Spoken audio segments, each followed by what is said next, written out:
അസ്സലാമു അലൈക്കും വറഹ്മത്തുള്ളാഹി. അൽഹംദുലില്ലാഹി റബ്ബിൽ ആലമീൻ വസല്ലല്ലാഹു അലാ മുഹമ്മദിൻ വഅലാ ആലിഹി വസ്വഹാബിഹി അജ്മഈൻ അമ്മാ ബഅദ്.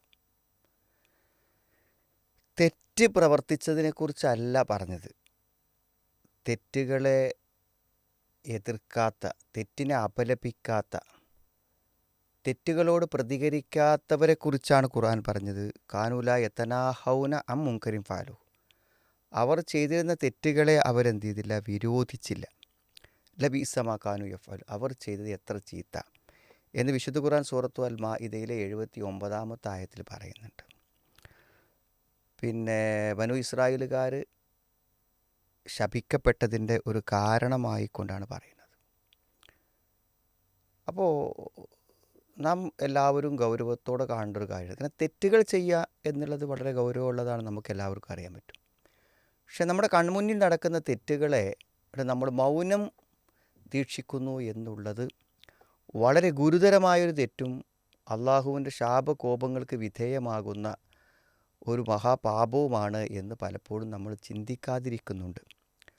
നമ്മുടെ മക്കൾ, നമ്മുടെ ബന്ധുക്കൾ, അയൽവാസികൾ, സുഹൃത്തുക്കൾ, അവരെല്ലാവരും അള്ളാഹുവിൻ്റെ പ്രത്യക്ഷമായ നിയമങ്ങൾക്ക് നേർവിപരീതമായി ജീവിക്കുന്നത് നമ്മുടെ കണ്ണിൽ കണ്ടിട്ടും നമ്മൾ മൗനം ദീക്ഷിക്കുന്നു എന്നുള്ളത് ഒരു തെറ്റല്ല എന്നല്ലേ നമ്മൾ വിചാരിക്കുന്നത്. എന്നാൽ അത് തെറ്റാണെന്നാണ്.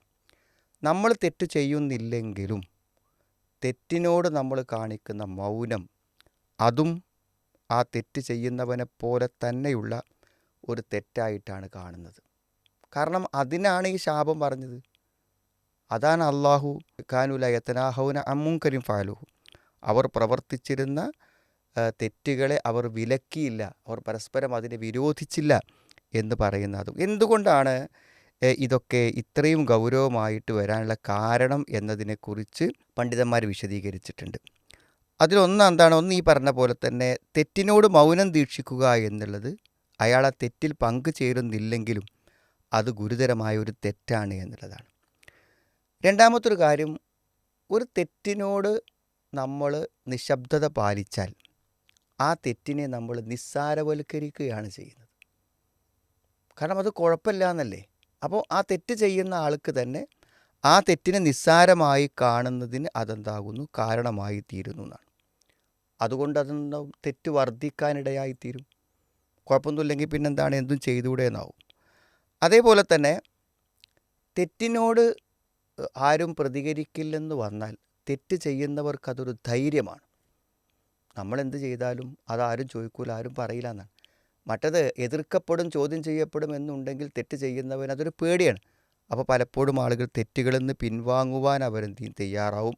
അല്ലാത്ത സമയത്ത് ആ തെറ്റെന്ത് ചെയ്യും? അവർ ചെയ്യാനാണ് കാരണം. മറ്റൊരു കാരണമായിട്ട് പണ്ഡിതന്മാർ പറയുന്നത് എന്താ വെച്ചാൽ, അറിവുകൾ എന്ത് ചെയ്യും? നുരുമ്പിച്ച് പോകുന്നതാണ്, ഇല്ലാതായി പോകുന്നതാണ്. അതായത് ഒരു തെറ്റ് തെറ്റാണ്, അത് ചെയ്യാൻ ശരിയില്ല, ശരിയായ ഇസ്ലാമിക ഹിജാബ് ഇതല്ല, ഈ വസ്ത്രധാരണം തെറ്റാണ്, ഇത് നിഷിദ്ധമാണ്, ഇത് ഖുർആനെതിരാണ് എന്ന് നമ്മൾ പറയാതിരുന്നാൽ ആ അറിവന്നെ ഇല്ലാതായി പോകുന്നതാണ്. എത്രയോ നാടുകളിൽ നിന്ന് ഇസ്ലാമിൻ്റെ പല അധ്യാപനങ്ങളും ആളുകൾക്ക് അപരിചിതമായി പോകാൻ കാരണം അതവിടെ ചർച്ച ചെയ്യപ്പെടുന്നില്ല, അവിടെ സംസാരിക്കപ്പെടുന്നില്ല. അപ്പോൾ തെറ്റിനോട് മൗനം ദീക്ഷിക്കുമ്പോൾ എന്തായിരിക്കും? ആ അറിവ് തന്നെ എന്തു ചെയ്യും? ഇല്ലാതായി പോകുന്ന, ആളുകളുടെ മനസ്സുകളിൽ നിന്ന് ആ അറിവുകൾ ഇല്ലാതായി പോകുന്ന ഒരു അവസ്ഥയിലേക്ക് എന്തു ചെയ്യും? എത്തുമെന്നുള്ളതാണ്.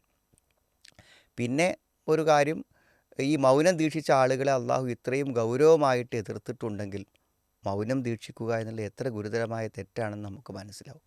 അതുകൊണ്ട് തന്നെ നമ്മളെല്ലാവരും നമ്മുടെ ഉള്ളിൽ അള്ളാഹുവിനെക്കുറിച്ചുള്ള വിശ്വാസവും ഈമാനും ഒക്കെ ഉണ്ടെങ്കിൽ, അള്ളാഹുവിൻ്റെ നിയമങ്ങളോട് നമുക്ക് ആദരവുണ്ടെങ്കിൽ തീർച്ചയായും നമ്മുടെ പരിസരങ്ങളിൽ കാണുന്ന തെറ്റുകളോട് പ്രതികരിക്കാൻ, എന്ന് പറഞ്ഞാൽ നമ്മൾ അവരെ വാശി പിടിപ്പിക്കണമെന്നോ രോഷകുലരാകണമെന്നോ അവരോട് പരുഷമായി പെരുമാറണമെന്നോ എന്നല്ല. അത് തെറ്റാണെന്ന് അവരെ ഓർമ്മപ്പെടുത്തുവാൻ ഏറ്റവും ലളിതമായ വഴികൾ എന്താണോ അത് നമ്മൾ സ്വീകരിച്ച് അതിനോട് പ്രതികരിക്കുക എന്നുള്ള ഒരു അവസ്ഥ നമുക്കുണ്ടാവണം. അതല്ലെങ്കിൽ വലിയ അപകടങ്ങളാണ് അതുകൊണ്ടുണ്ടാകുന്നത്. അതുകൊണ്ടാണ് തെറ്റുകളെ വിരോധിക്കാത്ത ആളുകൾക്ക് അള്ളാഹുവിൻ്റെ ശാപം, അവർ അള്ളാഹുവിൻ്റെ അനുഗ്രഹങ്ങളിൽ നിന്ന് അകറ്റപ്പെട്ടവരാണെന്ന് പറയാനുള്ള കാരണം ഈ കാര്യം നമ്മളെല്ലാവരും ഗൗരവമായി ശ്രദ്ധിക്കേണ്ട കാര്യമാണ്.